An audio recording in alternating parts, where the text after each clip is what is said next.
Welcome to Giving an Answer, the show dedicated to defending the historic Christian faith. I am your host, Harold Felder, and today the topic is Voodoo. To talk with me about this topic, I have MacArthur Pierre-Louis. Let me give you a little bit of background about MacArthur. He has an undergraduate degree in math and computer science. I have a degree, my undergraduate was in computer science, so we have something in common. Okay. Master's of Arts in Apologetics from Southern Evangelical Seminary. Yeah, so do I. Wow. Yeah. You're co-pastor of Christian International Faith Center. And that's in Charlotte, right? It is in Charlotte, yes. And we've talked about that. Could you tell us a little bit about that church? Because there's something very interesting I find about your church. Yes, we are a congregation that is made up of really Haitian American. We have many Haitians and their kids. We call them Haitian Americans. And in our services, we do it in two languages. We do it in English and Haitian Creole. And it's fun. You ought to come and visit us one of these days. Yeah, actually, you invited me to come and visit, and I still plan on coming to visit, but I need to know which service to go to. No, it's both of them? They are done in both languages with simultaneous translations. Okay. So when we sing some Creole songs and some English songs, and then when I preach, the other pastor translates for me. When he preach, I translate for him. Okay. Okay. So that way everybody's covered. Okay. All right. Well, I'm definitely going to visit your church. I told you I was going to do that, and I'm definitely going to do that. We can even entertain having you speak when you come. Oh, whoa. Okay. All right. We can do that too. And I'll translate for you. Okay. All right. That should be interesting. Yeah. I want to hear what that sound like, you know, in Creole. That should be interesting. Yes. Okay. All right. So I guess we should get to the topic then. MacArthur, what is voodoo? Well, that's a great question. Which flavor do you want? Okay. Because you know, when you talk about voodoo, I know at least of four. There is of course Haitian voodoo. There is voodoo in Louisiana. There is voodoo in Cuba. They call it Santeria. There is voodoo in Brazil, and they call it Macumba. So voodoo, I know mostly Haitian voodoo because you know, there is some connection. I'll tell you later on. But voodoo is a mixture of African beliefs and practices and Haitian beliefs and practices and Catholicism. So you take those three and you mix them together and out comes voodoo. It doesn't seem like a mixture. I mean, it seems like contradictory things that are put together. How do you have contradictory things put together to make a religion? Well, that's an interesting. we'll cover that, but they were able to make it work. Okay. Yeah. Yes, they do. Okay. So you know, it's a mixture of you know, three religions put together. Now, how did you become familiar with voodoo? First of all, let me say that I was never a voodooist myself. Okay. I was born in Haiti. And there is a stereotype, you know, with Haitians. When they say Haitians, the first thing that comes to mind is voodoo. Okay. I'm from Haiti, but I was never a voodooist. I was born and raised in a Christian family. My father is a minister, so I am a second-generation preacher, and I was always, you know, ever I could recall, you know, a Christian. My mother led me to Christ, but you know, being from Haiti, I saw voodoo. I saw people doing voodoo. I had friends in school who did voodoo, and that's how I first got acquainted with voodoo. But then when I went to SES, we graduated from SES, right. And my master's thesis was on voodoo. I did a translation of a book. The book name was God and Haitian Voodoo. It was an attempt to show that the voodoo that the Haitians serve, you know, voodoo has an element of God, and the God that theism has is pretty much in Haitian voodoo. And that was what the book was trying to do. And I translated that book. I did translate it, and I also, you know, evaluated the book and the thesis. So that's how I got to know voodoo, both from a practical, you know, aspect by seeing it done and by, you know, academically studying it and writing about it. Okay. Okay, great. So what's the history of voodoo then? Again, it's a Which long one? it's a long history. It's a long history. When we talk about the history of Haitian voodoo, many dates come to mind. You could talk about 1492, 1503. You could talk about 1804, 1860, and 1915. All these have some dates, great dates that have somehow affected voodoo. 1492. You know, Christopher Columbus came to the Americas. Right. He went to Hispaniola, which is the name that he gave to the island of Haiti, and they found the Indians there, and they subjected them to labor, but the Indians in Hispaniola could not do the work, so they had to find other hands. Therefore, 1503, the slave trade started. They started bringing blacks from Africa to replace the Indians. But the blacks that they brought from Africa, from Congo, from Dahomey, from Guinea, these blacks were resilient. So they resisted the treatment that was that they were subjected to by the colons. So what did they do? They took to the woods. They revolted. That was their way of resisting their slavery. And some of them went to the hood, never came back. And what they did, you know, they took their practices from Africa with them while they were in hiding, while they were revolting, you know, against slavery. So, 1503, the Haitians started getting to Hispaniola. Now, 1804. The Haitians got their independence. Now, many people don't know that. Haiti has been an independent country since 1804. That's when they revolted against the French who were there at that time, and the country became independent. As the country became independent, voodoo was sort of suppressed by the heads of states. But yet, because the people practicing were very resilient, they kept doing it, you know, underground, so to speak. Then 1860, there was an agreement between the Vatican and Haiti, whereby Catholicism became the official religion of Haiti. And what happened? The Catholic Church started, you know, suppressing and repressing voodoo. Started, you know, a great campaign against the voodooists.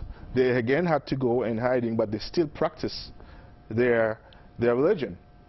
But again, it grew alongside Catholicism, whereby some of the people that went to the Catholic Church, as they went to church, but yet they were voodooists, you know, underground. Right. So they grow and they are evolving in both religions. 1915, the Americans invaded Haiti, and Haiti was under the protectorate of America for that while, and that's how, you know, evangelicalism got to get in the country. But yet, even though there was an influx of, you know, of Christianity, so to speak, in Haiti, but yet voodoo kept going and going.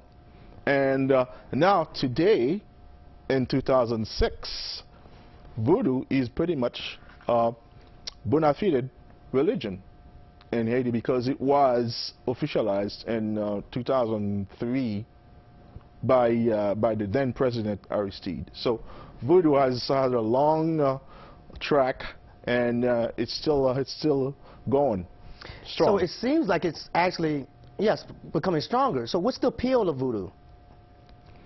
That's a good question. What's the appeal of voodoo? I think it's, and I get to that later in the show, but I think the appeal is that it has been passed down from generation to generation, and then there are some features in voodoo that I can discuss later that makes it, you know, appealing to the people that are living in the island. Okay, which is interesting because, you know, with Christianity and voodooism growing together, the point that you're seeing, what I gather from you, is that Christianity is losing out to voodoo. You know, is that a fair statement? No, I wouldn't say that. I wouldn't say that. I think because of the repression that was that the voodooist was subjected to by the Catholic Church, I think that sort of brought out the resilience in the voodooist. You know, remember, these are people that have been independent since 1804, and that have a spirit of rebellion. When you are forcing something down their throat, they are going to rebel against it. I think that's one of the factors that cause it to grow. But Christianity is not losing out over there. Okay. Well, I'm glad to hear that. Yeah. I'm glad I was wrong. Okay. What are the core beliefs of voodoo? One of the fundamental beliefs of the voodooist is that there is something called a loi or a spirit. The spirit is controlling their lives, pretty much, so to speak. The spirit or the loi is a fearsome thing because they impose their will on the voodooist.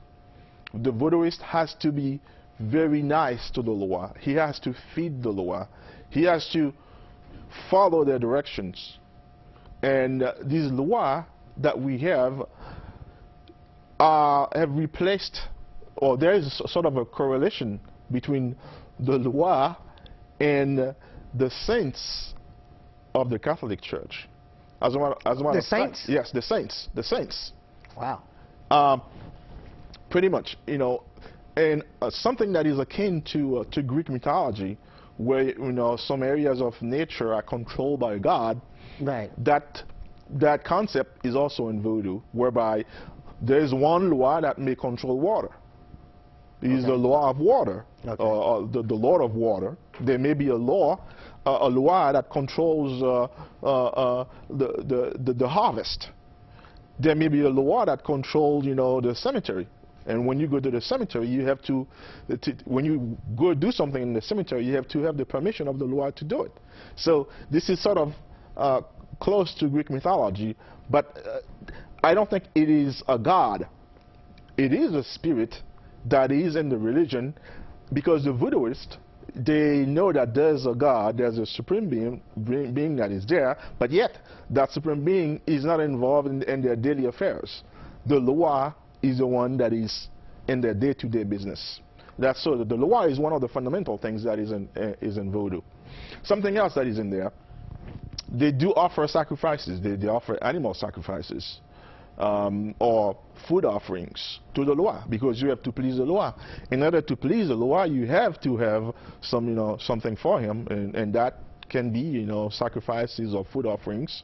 And they have other actors also in voodooism. These lois, they have like certain domains? Yes. So you can go then through the day and have to deal with a number of lois. Is that true? It is possible. The true voodooist, yes, does deal with them on a daily basis. Okay. Right. And another domain, another aspect of voodoo, another belief of voodoo is that the people that are dead continue to be involved in the living lives. Your mother is dead, your mother can come back and talk to you in a dream, give you a message from somebody. Your mother can protect you from harms and danger. So the dead is also, you know, a very, very great component of voodooism. Another thing in voodoo is the tree. The tree is also a great component, because the tree is where sometimes the loi rest. So the trees can be resting place to the loi. So if you don't do right and you go down and cut a tree, you may be in big trouble with the loi, because the loi can punish you severely for cutting down a tree. What do you mean by punish? What type of punishment? You can get sick. You can get crazy. And when you get crazy, when you get some mental problem, it is attributed to the loi punishing you. The loi, when you can get possessed by the loi and do some sort of despicable things, because the loi is possessing you and, you know, is punishing you. So there are a number of punishments that the loi can inflict upon somebody, and they may even kill somebody. So if you don't be careful, the loi can get you in their grips. Wow. Okay. Yeah. So these are some aspects of voodooism that is worth looking into. So what are some of the practices of the group? As a religion, they have to have their the services, and one of the things that they do in voodooism is they have a ceremony, a voodoo ceremony, and they call it manger loi, which means feeding the loi. Again, that's the aspect of controlling the law, or pleasing the law. So the ceremony that they have is where they come together. They dance, they beat their drums. That's when they offer the sacrifices or the food offerings. And in those ceremonies, that's when you would find what is called the possession, where the law comes down and possesses somebody, and the law now talks through you. So what you are saying at the time of possession is the message that the law is conveying to the devotees or the followers. What type of messages? I'm just curious. I mean, what type of messages would he give? He may say, okay, you need to go and offer more sacrifices. He may say, this type of business that you're doing is wrong. You should quit it. It may say that you need to move.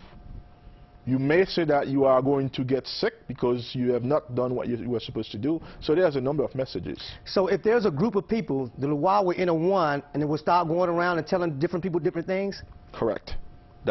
Okay. That happens during the voodoo ceremonies or the manger Loa ceremonies. Okay. There's also the practices that they have. There's what is called a healing ceremony, where somebody's sick. They go to the hunga. A hunga is what is called a voodoo priest. He's a counterpart of the pastor or the priest in Catholicism. So the hunga would conduct the healing ceremony. It may be involved giving you some baths with some leaves. It may be involved offering another animal to the Loa. It may involve giving you some sort of beverage to get you better, and it may be involved going to and leave with the hunga for a while so that you can recover. But the healing ceremony is also an integral part of voodooism. And of course, there is what is called the curses, where somebody can cast cast an evil spirit on you because they don't like you. And therefore, they send a spirit to go and harm you and cause you great harm. There is also what is called the rite of passage. Well, the curses thing, have you ever witnessed any of this before? No. Okay, no. all right. I was just curious. Again, I was always in the periphery. My father would never let me go away and see these things. Okay. So I only know it by hearsay, but not by actual practice. So you never seen any ceremonies? No, I've never seen one. I've heard. Right. Because where we live, we had hungans or voodoo priests that live not too far from us, and we could hear them carrying on. We could hear their drums and we could hear their singing, but I was never present at a ceremony. Okay. Okay. Yeah.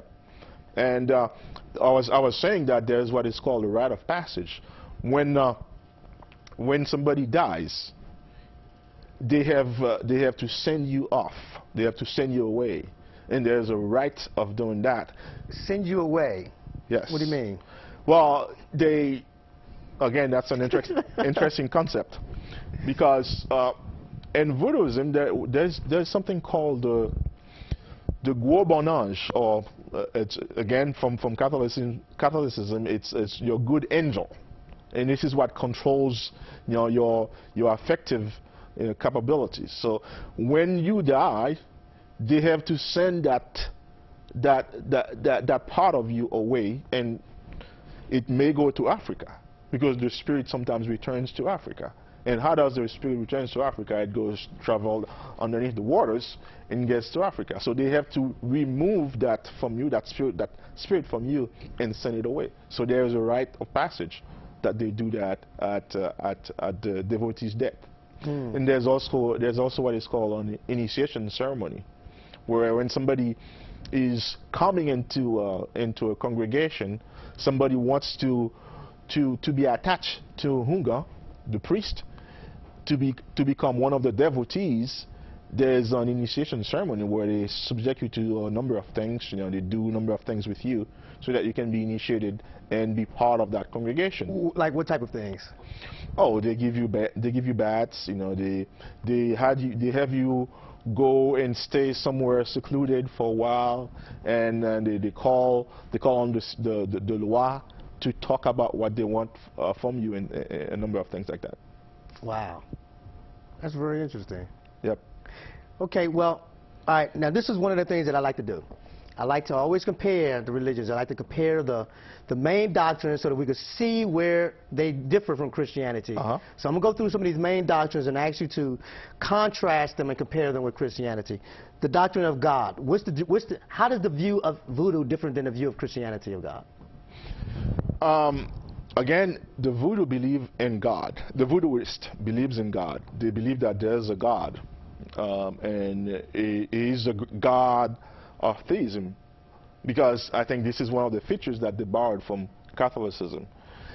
And I wouldn't say that it is completely from Catholicism that they borrowed it, because we know that there have been studies done in Africa where they traced monotheism in Africa, where they believe in a single God, and that's not at odds with the Bible. Right. Because the Bible says that, you know, we are able to arrive at the knowledge of God by looking at nature. Right. So this is not, you know, at odds. Natural revelation. Exactly. So when the voodooist, whether it's from Africa or whether it's from Catholicism, they believe that there is a supreme God that is there. But he's a good-natured father. You know, he's not involved in the daily affairs of men. Okay. Because he has the law to take care of that. So the voodooist will not appeal to God as much as a Christian would. The voodooist would just basically, the Hunga, the priest, at the start of his ceremony, he would say, you know, in the name of the Father, I'm appealing to God to be part of this ceremony. But it's pretty much all they do. There's no relationship type thing. There's no relationship at all. And it's pretty much, you know, like the King of England that is not involved in the daily affairs. You know, it's this lofty and removed person that is there, and that person will intervene when the system is in jeopardy. When there's a problem, God will ultimately intervene to save, you know, to save the state, so to speak. But he's not involved in the day-to-day operation. They even have sayings in Haitian and Creole that say that God, he knows how to give, but he doesn't know how to divide among the people. So God, the God that is in voodoo is a God that is pretty much, you know, very, very transcendent, and there's no personal relationship at all with that God. They will name it, they will say that God is good, but that's the extent that they will go. So can you pray to him, or do you have to go through the luau? No, you don't pray to God. You don't pray to God. You just everything you do is to the Lord. And again, let me point out, you know, the connection with Catholicism here. You know, in Haiti, the Catholics, you know, they don't go to God. They go to either Mary or they go to the saints. So you got a point there too. They ask the saints for something, but they don't go to God. Right. So I think this is I would say a decaying aspect that we see, you know, that is coming from Catholicism and then transpiring into voodoo. Okay. Okay. What about the nature of man? What do they believe about the nature of man? Is man sinful? Is he good? What's the deal with that? They believe that man is evil. Okay. They believe that, you know, you have to watch out because this man is after you to get you. He's gonna get, if he can get you, he will get you because he's bad. So you have to watch out. So therefore, you got to get your talismans ready. You got to get your talisman. His name, the name in Creole is point. You got to get your point. When you get your point, then people cannot harm you. What do you mean? What do you mean? A talisman is something that you wear to protect you. Okay. So you go to the Hunga, the priest, and he gives you something, that you wear. It could be a piece of rock, it could be a piece of skin, whatever it is, and you wear that. It could be just a red handkerchief, whatever it is.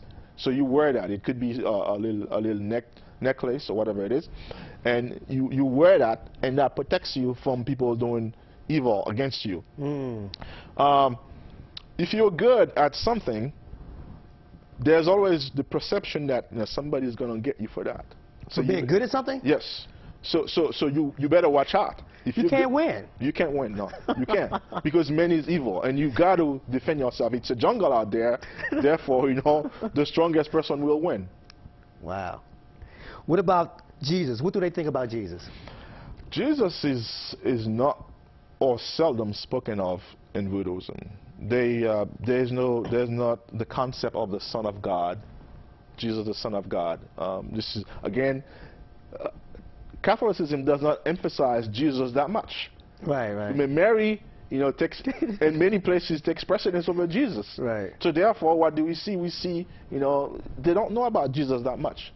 At best, I could say he's probably a high-level Loa. At best. A higher level Loa, huh? Yeah. At best, I'm just pushing to an extreme. So he's not deity. He's not God. They don't. The concept of Jesus is not found there at all. Wow. Okay. What do they think about the Bible? About the picture of Jesus in the Bible? Are they familiar with it? They will. That's a good question. No, they will not have a picture of Jesus. They will have a picture of probably Saint James. Or St. Joseph. How do you get a picture of Joseph and James and not have one of Jesus? Well, again, that goes back to that. No, this is what is called a syncretism, right? Syncretism, right. Where they mixed, Catholicism and Voodooism. So they will, because when you go to the Catholic Church, they have many pictures of the saints there. Right. So and some of these saints will end up in the temple, the Voodoo temple. Right. That is a good point. So then, if we have this view of Jesus that is unscriptural, then what about salvation? How do we attain salvation under the Voodoo system? There's no such a concept of salvation. It's living now. It's living for the now. Once you're dead, you can become a spirit, but that's it. But as far as salvation, they are oblivious. They don't know what it is. They don't know what it is. So say that again. When they die, when someone dies, they can become just a spirit. I mean, there's no resurrection of the body. There's no eternal life. No, there's no heaven. No hell. Not at all. Not at all. That's not spoken of at all in Voodooism. It's just living for today. Do what you can today, and if you can be successful, then great. If you can get somebody off your way, you can get rid of somebody. Then there's no immediate consequences. Yeah. The law may choose to punish you, but then again, that's it. I mean, you may come back when your spirit may be guiding somebody, but then again, that's it. There's no concept of a punishment, of a hell, of a retribution for somebody's sin. It's a foreign concept. So if you get away with it here, you've gotten away with it. Pretty much.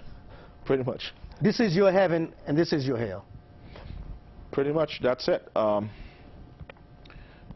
They are very concerned. They are very concerned about the here, but not the after. It's here, what they can get now. Now. It's what's important.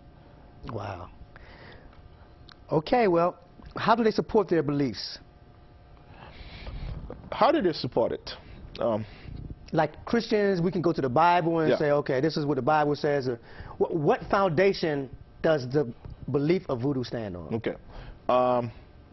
One of the foundations that they stand on is what has been transmitted down from generation to generation.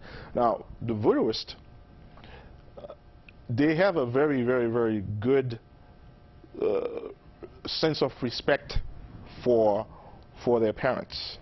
Okay, so what a father has passed down to the child, is very important. And what the father teaches the child is going to stay with the child for a long time. Right. That's one way. The second way that I think this is carried on, they prove their beliefs, is the fear that is created in the minds of the voodooist. Because when somebody gets sick, it's not natural. It's something supernatural. It's the Loi that is getting to you. Somebody dies, it's the Loi that killed you, or somebody else that sent something against you, cursed you to the point where you died. So when you're sick and you go to the Hungan and the Hungan is able to do something and you get well, the Hungan gets the credit and Voodoo gets the credit. And they're gonna point to this and say, here what happens. One other thing is, when somebody is possessed by a Loi, for example, they do some human prowess where they can walk over over nails and they don't get wounded. They can dip their hands into boiling oil and they don't get burnt. People try to restrain them. You can't restrain them when they are possessed. So they point to that as saying, here, when I'm possessed, I'm a different person. The Loi possesses me now. The Loi can speak through me. The Loi, I get the Loi strength. So that's one of the ways that they prove their beliefs, by pointing to what they do in their religion. Wow. What's the relationship between witchcraft and voodoo? That's a very good question. That's a very good question. I think there's a very close relationship between witchcraft and voodoo, because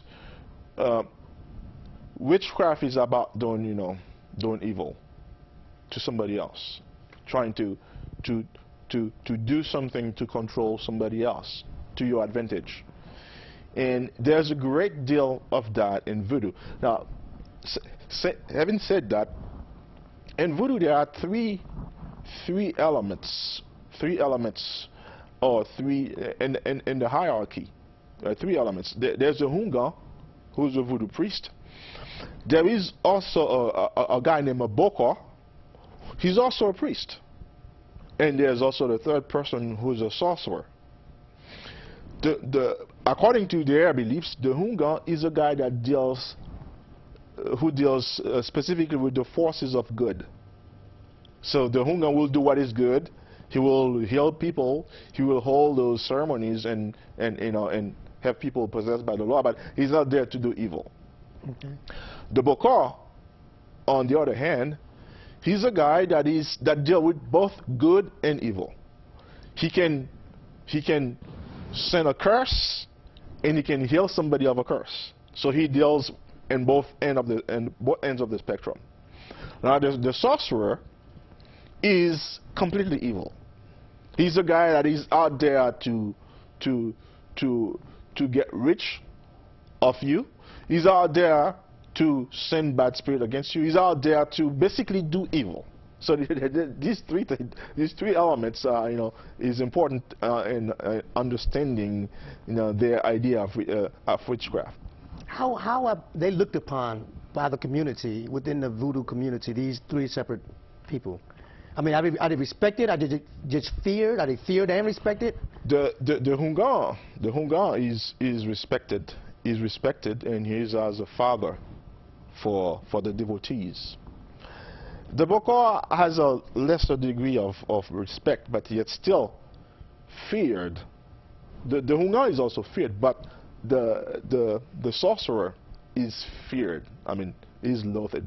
I mean, people don't go near him because of the power of evil that he has. And what's the relationship between Satanism and voodoo? I think there is an indirect relationship between Satanism and voodoo, because the voodooist is not aware of this dualism that exists, where there's antagonism between God and Satan. They're not aware of that. They know that there are some evil spirit that can do harm, but they think that it's God that allows that to happen. And when you send a curse to somebody, you know, it's basically in the system. It's built into the system. But if I go a little bit further, I would submit that in Voodooism there's a great deal of Satanism involved. Especially, let me point to the possession aspect. When somebody is possessed, the crisis, they call it the crisis of possession. When somebody is possessed, I look at it, I see all the elements of demon possession there. Exactly. You know, in demon possession, you are your strength is increased. You know, you are oblivious to pain, and you can speak on behalf of others, as we can see in the Bible. When somebody is possessed, they speak. When that girl was possessed, now when the man was possessed, they ask him, "What is your name?" He said, "My name is Legion." Right. So to me, indirectly, you know, there is a connection, but the voodooist may not be aware of the connection, but it's there. Right. I think it's very clear. I mean, everything that you described to me is clearly something set up by Satan. I mean, don't worry about the afterlife. Here's the only thing that you need to worry about, the here and now. That's correct. You know, God, don't worry about God. He's some guy who doesn't even care about you. He's impersonal. Jesus, well, he didn't die for your sins. You know, he was just a man. You know, everything, every lie that Satan will have us to believe is inherent in this religion. That's correct. That's correct. And there has been, by the way, the book that I translated and that I evaluated, the author is a guy named Laennec Ubon. He was a Catholic priest. Now he's since then he's not a priest anymore. Now he's in sociology. But he uses many points, many approaches to show that the system, the voodooistic system, is a system that works. And he uses an anthropology, he uses philosophy, and to some degree he uses Christianity to show that, you know, the God of the system, the voodooistic system works. It works, and he brings another aspect of psychology involved in there. He's saying, well, it's just a psychology. But I think the problem is, you know, Satan is at work there. Satan is real in the system. Although the voodooists may not be aware of that, and that's to Satan's advantage, because that's the more you're not aware of it, the greater is the deception that is involved. And the whole thing about people just living in fear, I mean, that's Satan. I mean, that's not what God wants us to do. He wants us, you know, to live in power, you know, to live, you know, knowing that we're loved, we've been redeemed. Whereas in Satanism or in Voodoo, it's just, you know, just this fear that you're going to always offend a luau who may harm you, and your whole life is just based around fear. Exactly. That you are correct. That's a right analysis of it. So how then, as Christians, do we reach them for Christ? That's a great question. That's a great question. I think there are many ways to reach them for Christ, but the basis, we have to reach them on the basis of love. When the truth is spoken in love, it is better received, although it still hurts. But whoever you are speaking that truth to is able to better understand and is readier to receive the truth that you are giving them. Another way to reach them is to point to that fear aspect. That they have in the religion, because nobody knows how to react. The law is very capricious, you know. One day he may be good toward you, another day he may not be so good toward you.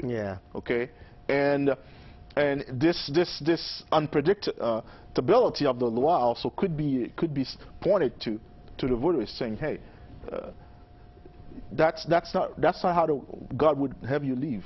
Right. But another thing you could tell them is that you believe in God, and you believe that God is over the law. So why must you go to the lawyer? Why don't go to God directly and Right. cut the middleman out of this Right. deal here? Right. Because after all, they are harming you, but God says He wants to do you good. Right. So therefore, you'd be best go directly to God and remove that element completely, that enslaving element that Right. is there in the system. I think if you do that, I think you can reach them. But first of all, it must be done in love. Okay. Well, Mark Arthur, Pierre Louise, thank you for coming on the show, talking about voodoo. It's been a great, enlightening, and educational experience, I know for myself. That will end this episode of Giving an Answer. Be sure to join me again next time. And until then, goodbye and God bless.